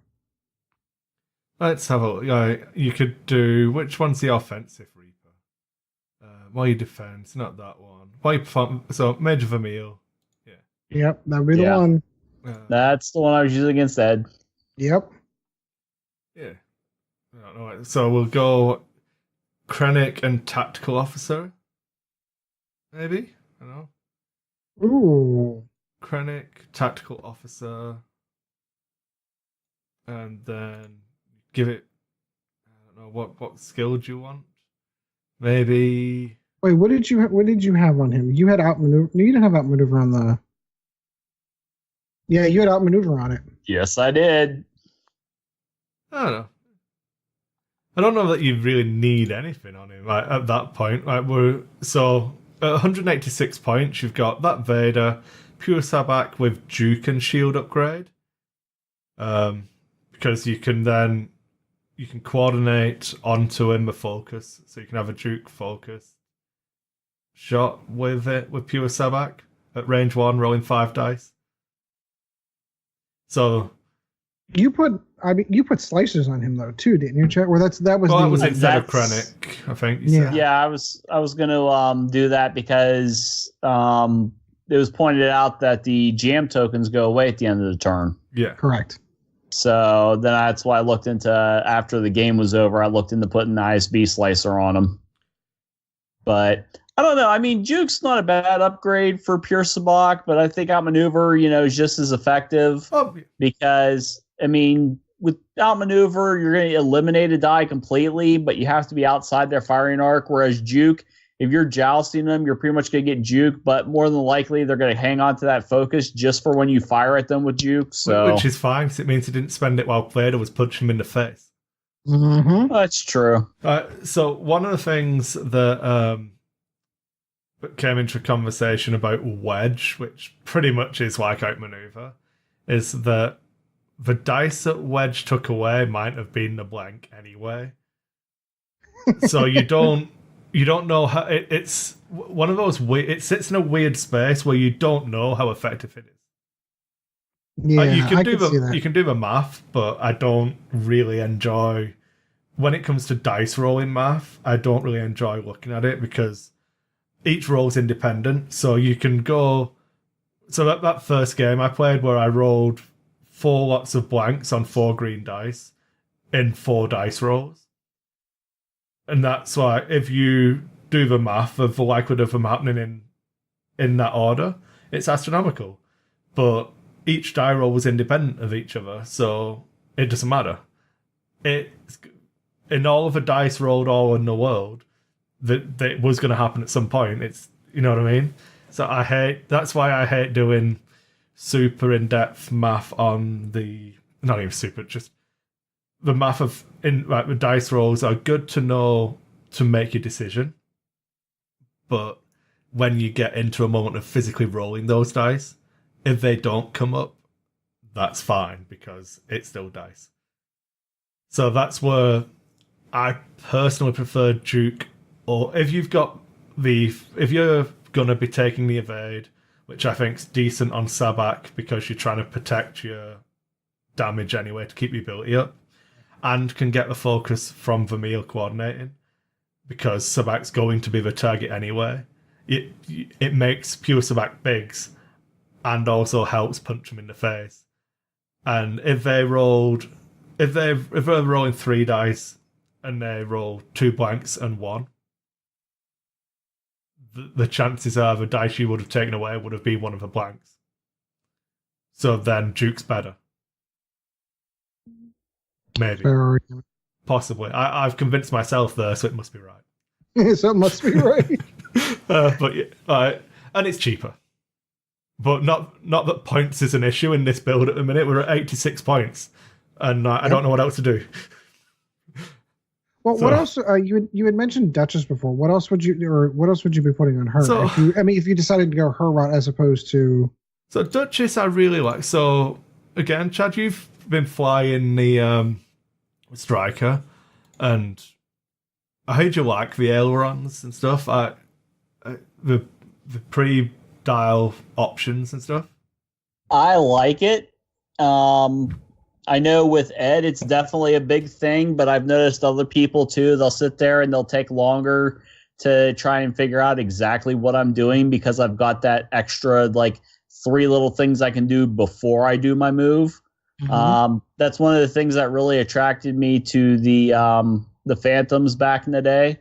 Was you don't really 100% know where I'm going to be. I could be over here. I could be over there. I could be up here. It's just the extra movement. I really enjoy that. And I sit there and I'll tell people, I'll be like, yes, I have to plan a move before I make my move, you know? Yep. And I sit there and I see it, I visualize it all in my head. And I sit there and I go, okay, well, now that I've got this extra move, I could possibly go up and bump somebody and then pull off a move I wouldn't be able to pull off normally because now that I'm closer to them, I can actually make that maybe like, sloop or whatever. And whereas if I had just done it from where I was originally, I would have never made that move. One of the I other like things maneuverable ships. One of the other things you can do though is you also have the built-in bailout move too. Like if something goes wrong and I didn't expect them to go there, you can just bank the other direction and just bail out. I've done that too. Yeah, you can use it to force some of the things we used to do and stuff as well. My move will clear, but then I'll get shot. So if I aileron the other way, I'll then bump into them and can't get shot. There's loads of things, but specifically when you apply all of those benefits to Duchess, she got cheaper in comparison to what she was, and the initiative value sits at a more competitive level now, being I5 is infinitely better than being pilot skill 8. Yep. Because VI isn't a thing anymore. There's far more ships that sit in there. Like Kylo, Luke, all of those kind of things. And the other buff that she got is you may choose not to use your adaptive ailerons. That's the same.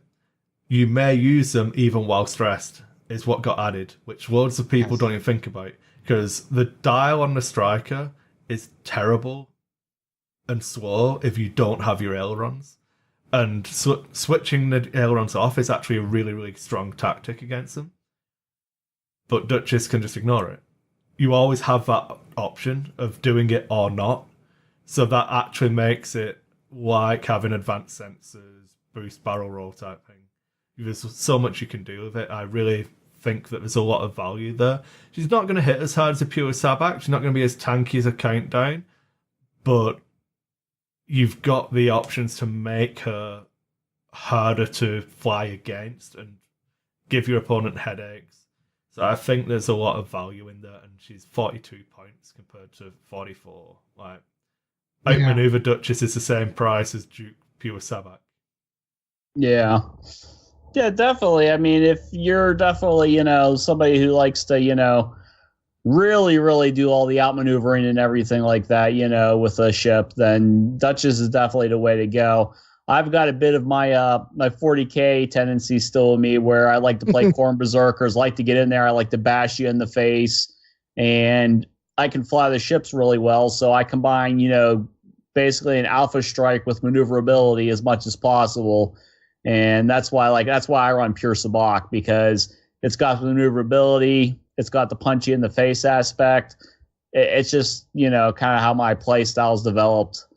Whereas, maybe if I wasn't so much of a punch you in the face, then maybe I would be flying like Duchess, where she's more maneuverable and stuff, Okay, so if you, instead of taking a Reaper, you can do Vader, that we spoke about. So Fire Control and Hate on Vader, Duchess, Wampa, and Pure Sabak.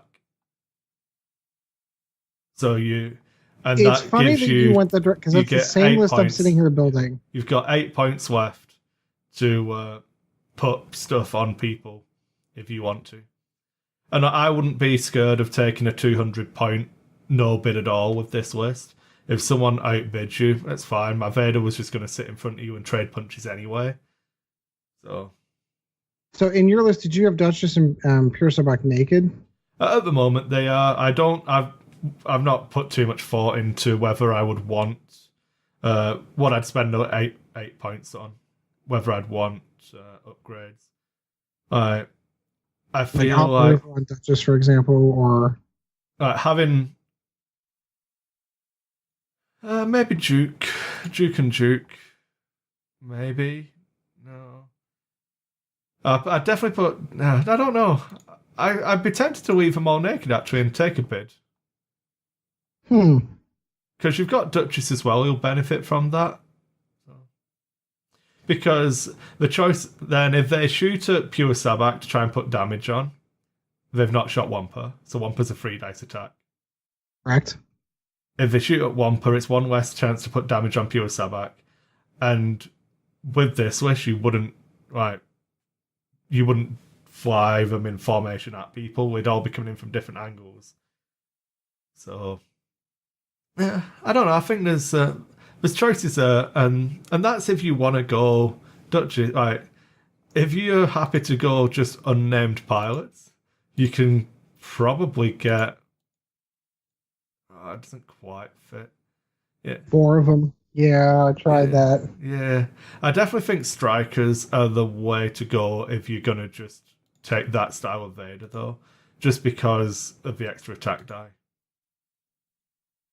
Yep, I agree. That's one of the problems that I'm having with TIE fighters is they just, they roll damage dice, sure, they just don't put enough through. Not yours. No, not mine. All right, and then the final faction, of course, to discuss would be the Rebels, the ones that have been, most people are whining quite a bit about how Rebels perform in hyperspace, and I'm not seeing a ton of Y-Wings floating around. They're really limited on the U-Wings. So you do have Han. So U-Wings are really... U-Wings are probably undercosted. You think? Yeah. Alright. So... Alright, plead your case, Counselor. Okay. Partisan Renegade is 43 points. And an X-Wing... Okay. So compare the Partisan Renegade to the Cavern Angel Zealot. For 2 more points, I get an extra hull and an extra shield. I don't have barrel roll or boost, but I can stop and rotate. You do? Does lower my agility, I'll give you that. I get a sensor slot. You get torpedo slot. I've got a coordinate to help the rest of my squad. And I'm only 2 points more. Don't forget that illicit slot. Yeah, and well, the Cavern Angel Zealot's got it as well. I was looking for the cheapest X-Wing. Okay, that's true. I wanted to do the initiative to initiative, both being 1. So, yeah, I feel like and again, we're talking about it before January, so we could revisit this in like the middle of January if they've gone up. But at the minute, I think there's a lot of value in the chassis of the U-Wing. Because you're getting the same attack and agility as an X-Wing. If you do that as just purely doing it off the costing of a hull upgrade and a shield upgrade on an Agility 2 ship, yeah, you're getting, 11 points of value for 2 points. That is a good argument. It really is. I might have to give this a try. I have one. I haven't even taken it out of the box yet. Just one, and literally you don't even have to do anything with it really. Throw tactical officer on it so it coordinates white, and it's 45 points. Your configurations doesn't cost anything. You can, if you want to, take advanced sensors. And that puts you at 53. But even, I'd be tempted so that you can focus before you turn. Well, yeah, before you start. Well, no, you can coordinate before you crash into people because you want to block. Oh, there's that too, yeah. And remember, it's initiative 1, so you can be horrible with it. You could put Magva Yarrow on it. After you defend, if you attack hit, you can acquire a lock. I'm initiative 1, so you're going to shoot me, I'm going to shoot after you, and I'll have you locked because you shot at me. That's right. And it's one of the things I loved about Tarm Missing back in the day. Yeah, so advanced sensors, Magva, and tactical takes you to 60 points. And you will die, don't get me wrong, you will die, but you're going to be a problem while you're dying. Yeah, they have to kill you. Yeah, they can't ignore that shit. Anything. Wedge and Luke in there as well. Yeah, that's what I was thinking. Initiative 1 coordinate. And then, can you get torpedoes on them all? Let's have a look. Protons and protons. This is going to be horrible now. It's going to work. I can feel it.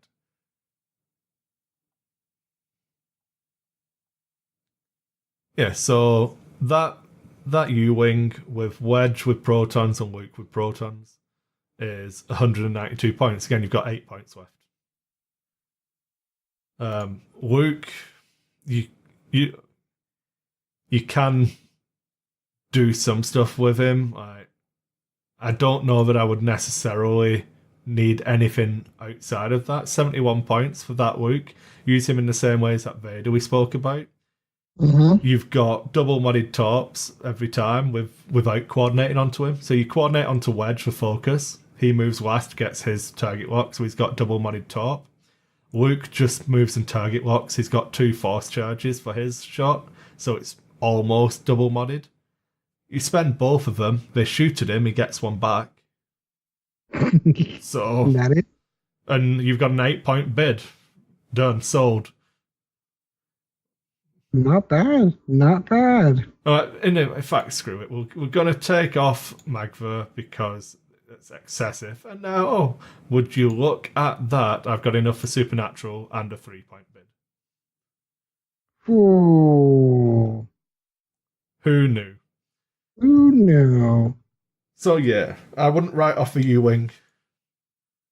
I'm gonna have to save that squad. This is something fascinating about having the app the way it is. I'm sitting here actually being able to build these squads as I'm talking to you, and I'm like, I'm gonna have to try that. So they're not as dead as everyone seems to think. No, Wedge takes a lot of flack because people overhype his ability, but is not paying that many points for it, really. Yep. It is 4 points more expensive than Thane. Thane's ability, the internet thinks it's broken. I'm not convinced. So if we say that Wedge is paying 2 points for the extra bump in initiative and 2 points for the ability, I would pay that tax for the initiative 6 when we're playing against Kylo. Yes, I agree. This is a world with Supernatural Kylo, so you might want to drop if you're worried about that, you might want to drop advanced sensors, take an 11-point bid to guarantee you get your nuke strike on Kylo with Luke and Wedge moving after him. But even without, I think that's pretty solid. And like, you get points for Astromechs if you drop the sensor. There's options in that list. But yeah, I think having the bid and sensors, and there's arguments each way. Sensors let you coordinate and then stop, so you're not in range to get shot. Or you can, like I said, we can run into them. You can do lots of different things. But a 45-point caddy for Proton Torp Wedge and Proton Torp Luke doesn't seem too bad to me. I tend to agree. All right, so not all of them. It's not all the doom and gloom that everyone seems to think. I guess we're going to start seeing some of that come out of the wash. And me and Sean spoke about it ages ago. Selfless is brokenly, like, stupid good. Like, people aren't doing it, but it's stupid good. Biggs is good. Biggs and selfless. As in other things having selfless to pull off from Biggs. And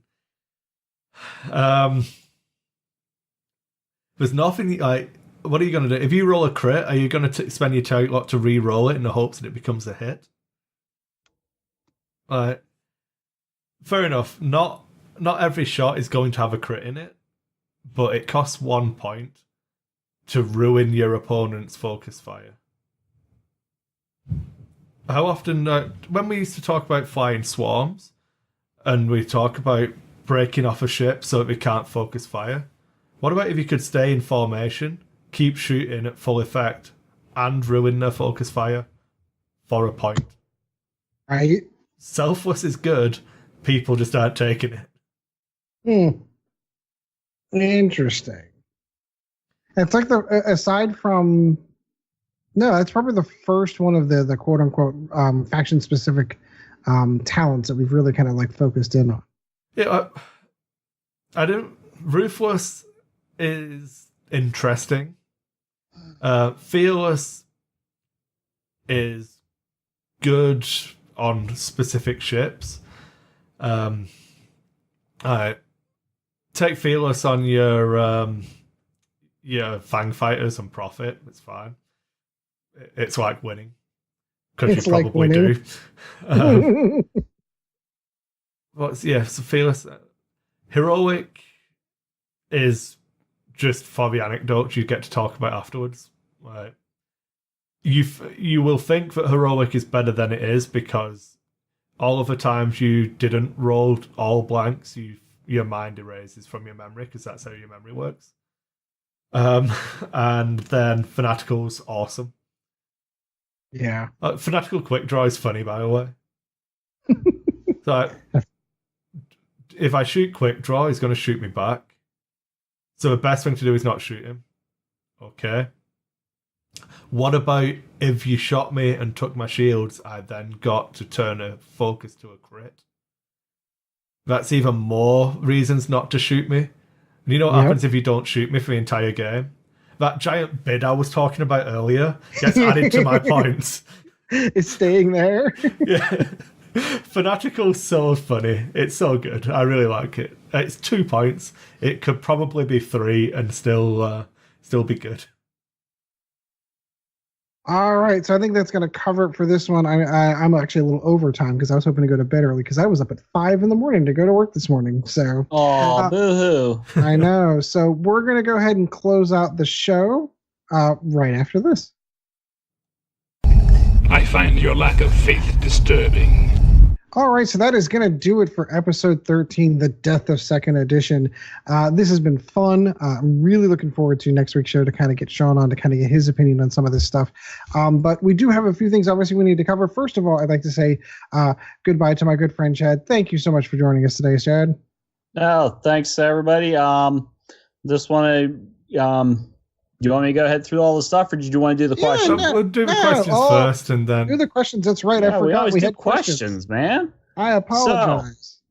So all right, let me... I want to hit refresh here real quick, because we have 242 people reached, and we only had 3 people answer. Come on, guys. You can do better than that. So... maybe giving them less than like an hour's notice would have helped better.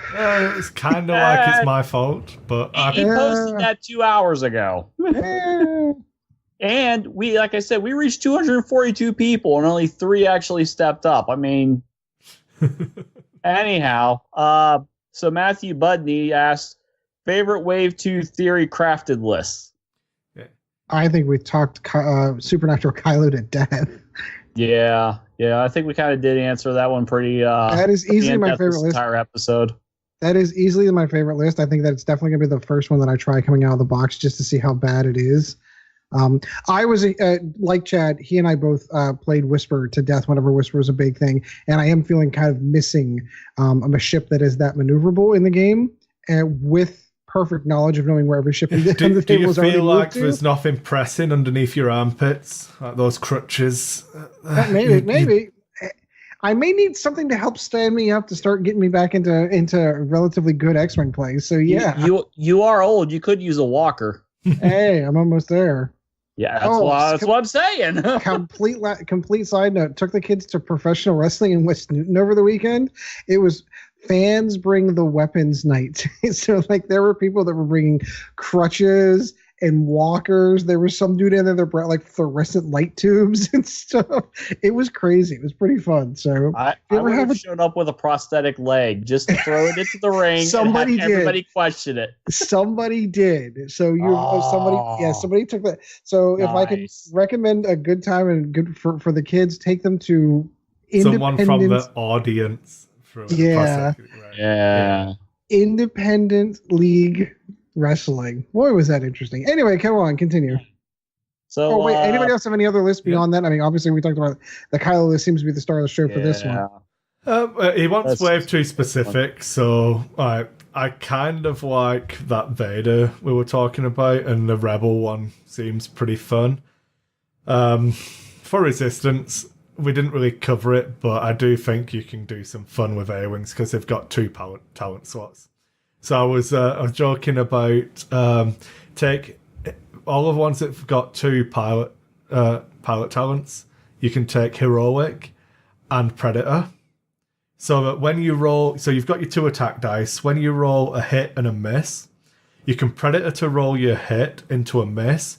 Then you can Heroic to re-roll your miss to see if you get a hit. You can't re-roll the dice you roll to get the other miss, though, because you can only re-roll a dice once. Correct. So it lets you re-roll your miss with Heroic, which you wouldn't have got to do unless you just use Predator to re-roll it. That's interesting. Okay, it's stupid, but it's funny. It's funny. All right, Chad, moving on to the next one. I like this one here. It's actually one of those gift things you can put up on Facebook. So Jake Riem wants to know, what is your quest?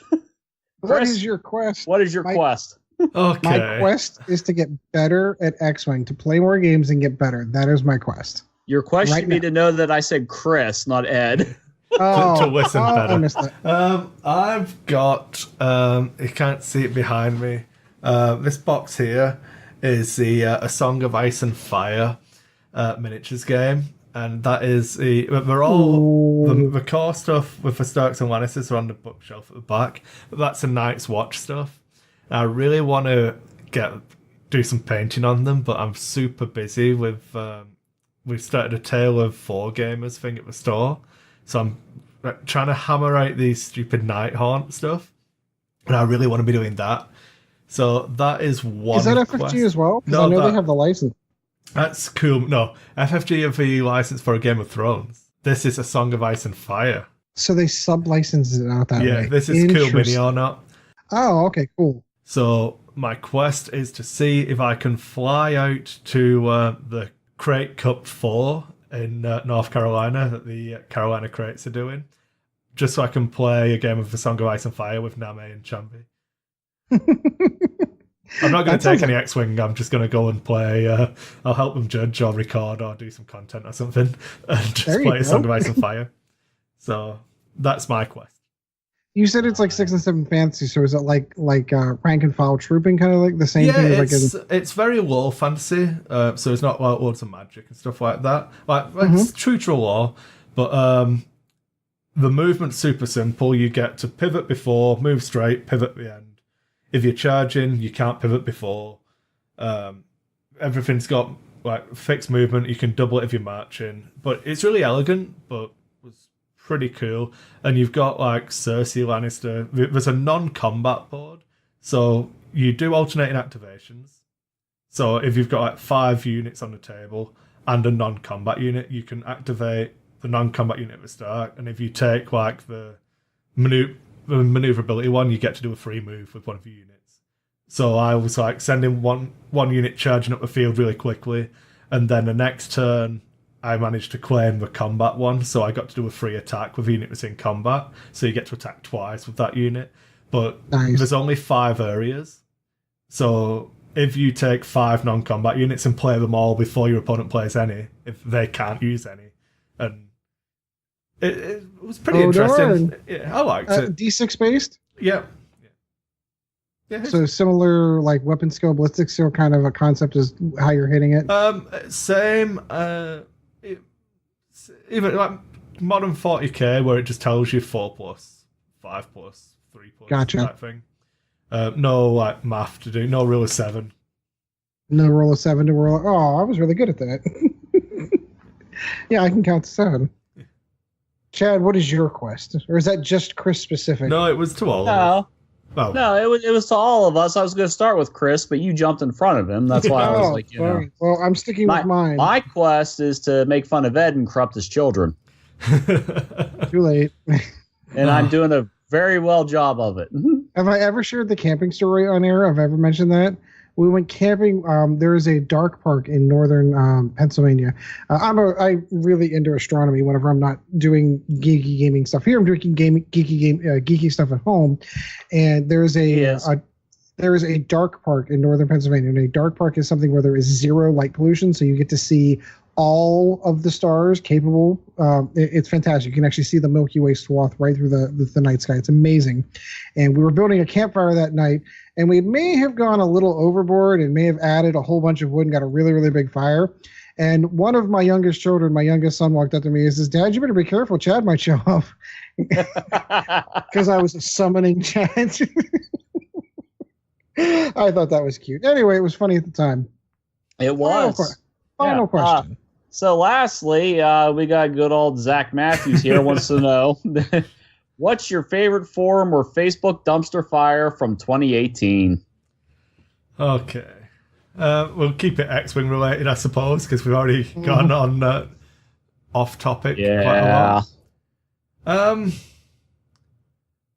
For full-on dumpster fire, I'm trying to remember some of the good ones, because there's been a lot of garbage this year.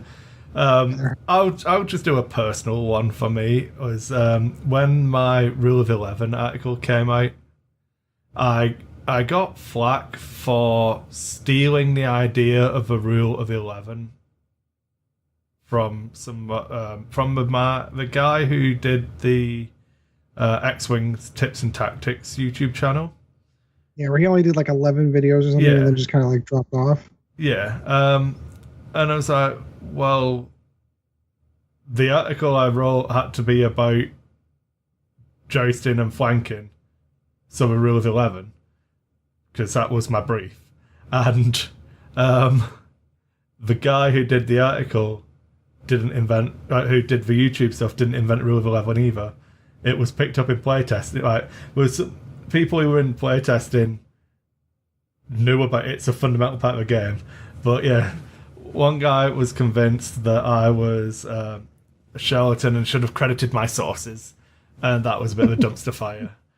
Even though the person who originally did that video didn't credit the source where he admittedly he did a fantastic job explaining it. I don't want to like throw it. I said it, I commented, and I was like, I wish we had done more content. It did really good content, did a good job, but none of it was groundbreaking. Original. It was all explaining the core concepts of the game in an understandable manner.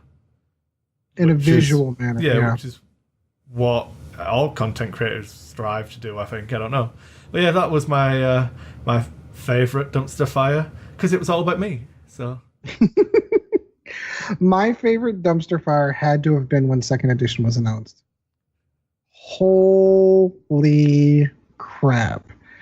Did that set the X-Wing world on fire? You had people that were going to rage quit the game. You had people that were, and they still were. I know a ton of people that like sold out of their collection. I'm never playing this game again. Like that to me was probably my favorite one to sit back and watch, because there's the whole part of me the entire time. All of these people love this game. I know they're coming back. I know they're going to play X-Wing. So I don't understand what all the hate's about. Like the game's been around for a while. It's time for a bit of an edition change. We all can feel the bloat. That one was my personal favorite to just sit back and watch. People who are going to burn their first edition stuff. Yeah, I'm glad. So I admittedly, I don't want to claim credit for the idea, because I mentioned it whenever we started. I'm also glad I didn't do it. Because there's some stuff that's really hard to find now. Yeah. Like focus tokens and evade tokens. Oddly enough, there aren't a ton of those in the core set. Chad, do you have a particular favorite one? No, I don't really get on the forums or look too much at Facebook when it comes to that kind of stuff. I'm usually out there finding all the like really weird and twisted memes and sharing them with everybody. And if I actually went on the forums, that would be like doing work for the show and being prepared. Being prepared. Stuff I don't do. Come on, right? All right. So I think that answers all those. Next time we will get that question up at the beginning of the day so that you guys have more time to answer those. So Chad, you want to go into your bit of a spiel? All right, everybody. Hey, thanks to all the fans. Thanks for watching. Thanks for listening. You can hit us up on that Facebook page, Lack of Focus. Get us those questions. We'll try and read them and answer them as best as we can. Email them at any time. Yeah, you can email at lackoffocuspodcast@gmail.com. You want us to review any lists of yours? You want us to? I want to hit on that one. I know that we've kind of offered that at the end of every show. I don't think we've gotten a list submission. No. So we did. I would love to days of NSR. Yeah, I would love to sit down and go over some lists and see what other people are flying. I feel like we're a bit of an echo chamber. We all kind of talk about each other, like, oh yeah, that's a good idea, but we never hear any of those outside lists. I'd love to, if you've got a list idea that you want, like, hey, try this one out. This one's really good for hyperspace. Let's hear it. Send it on over. I'd love to talk about it. Yeah, I mean, we got all the audio formats you can listen to us to. Pretty much anything you like, we're there. We're on them. If you're watching the video, we're on YouTube. Like, share, comment, subscribe, all that fun stuff. Comment at good analytics more stuff. Tournaments. Yep. Yeah. Then, of course, as always, that guy up in Canada, he's, footing the bill for all this himself. He does all this work for the show, more work than any of the rest of us combined. So if you wanted to kick $1, $1 a show or $1 a month, whatever you want, patreon.com/lackofocus. It would be greatly appreciated. Yeah, you might qualify for. Look at that poor man. Look how tired he is. I know. You might qualify for a giveaway or something. We've done stuff like that before. Oh, wait a second. We've done those things before. What's that? If you're watching on YouTube, he might be holding something right now. Kris, why don't we? Pac-Man fever. I know. Chad, are you buttoned up, by the way, so I can kick it over to Kris? Yeah, go right ahead. Kris, always good to talk to you. We've got some stuff to talk about. Yeah, so I figured with Christmas coming up, we'd try and give back as well, because I don't mind footing some of the bill myself, and it's really nice that most of the time, if we keep going as we are now, the majority of the bills for the show, for the hosting, so we're hosted on obviously SoundCloud, Podbean, all of the editing software I use to put together. It costs a couple of $100 a month, and it's mostly covered. And just to say thank you for all of the patrons, we're going to give away one of the Mining Guild ties. So it's going to go to one of the patrons, and I think we're going to do it on our next show. So we would have recorded this on the 6th of December. It's currently the 13th. Sorry for getting sick. Yeah. Well, no, the 6th was you were working. Then we're going to record on the 9th because I couldn't do the 7th or the 8th. So it was a combined failure. This is true. So the previous recording is I had server upgrades to do, and then it was Kris couldn't make it, and then it became I got sick. So now we're recording this a week late. Yeah. So you failed this city. We're gonna. I did. I'm watching Arrow at the moment. Actually, I've never seen it before. Really? Oh, it's so good. I do not understand how DC can suck at making movies, but make such great the Arrow Flash universe that they've got going on in the CW. It's fantastic. So they should have the writing. They should have the writing team doing the TV shows, do the movies. End of discussion. Aquaman's supposed to be really good, apparently. So the next recording is scheduled for the 20th of December, before Christmas. And we'll be coming out, I'm going to put it out on Boxing Day, on Christmas Eve, sorry, so it will come out a day early. But this show will only come out on the 18th. So it gives you the 18th and 19th to get signed up to Patreon if you want to be eligible to win a Mining Guild tie. It'd be no cost to yourself other than being on Patreon, and it will be drawn on the 20th. So thanks a lot, everyone. I really appreciate Dice Hate Productions. They're my favourite because again, it's all about me. Ed, Sean, and mediocre podcast, Jerry, Michael, Peter, Ronnie, and Tommy. So we've got 9 patrons at the moment, and I thank every one of you. So if no one else signs up, there's a pretty good chance that myself, Ed, and Sean aren't eligible because screw those guys. Yeah. So friends and family of the show are not eligible for contests. Well, I'll post it worldwide. I'll suck up that cost for Christmas for you guys. I did want to say thank you for everyone. Every time I post an episode, the number of downloads is going up instantly. We're getting better numbers every time. We're getting more and more followers on all of the different platforms. So I really appreciate it. Hope you guys enjoyed the In Focus show we put out. I did do a little the 2-hour marathon that we did. I put it out as this week's show, so that everyone got access to it on our normal feed.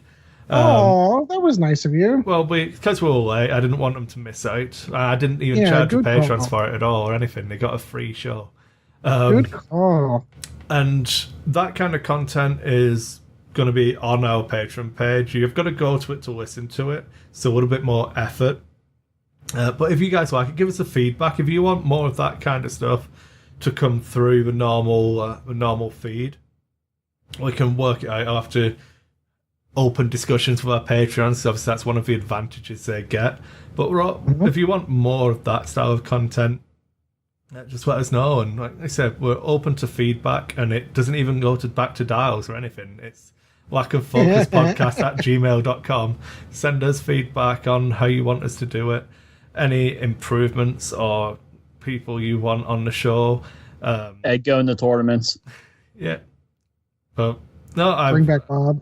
It's been I really wanted to do an In Focus show with just one guest, go through the entire cast, get one person on and do a show of what they're doing in X-Wing now and if they're even still playing. I know where are they now? Yeah, that kind of thing. But we'll see. We'll see what we can work out. That's it from me. Again, thanks to everyone who's been listening. It's made it really worthwhile. It's been an interesting year. It's gone from the joke of Nova 2.0 that we recorded back in May to episode 13. We've missed one week, which was last week, but as long as we record again next week, we get still caught up again. And yeah, I know I'm really enjoying 2.0. It's been a good change for me. I'm really happy. I'm playing more X-Wing now than I ever have in the past, even with all the other stuff that's burning me out. So excellent. All right, so that is going to do it for episode 13. Always good to have you guys. Next episode, obviously, we're going to try to give a little bit of a giveaway. We might do kind of a year-end closing kind of review. I'm not even sure what the main topic is. We practically made this one up on the fly as we started the show. So until next time, guys, we will see you. And as always, fly casual.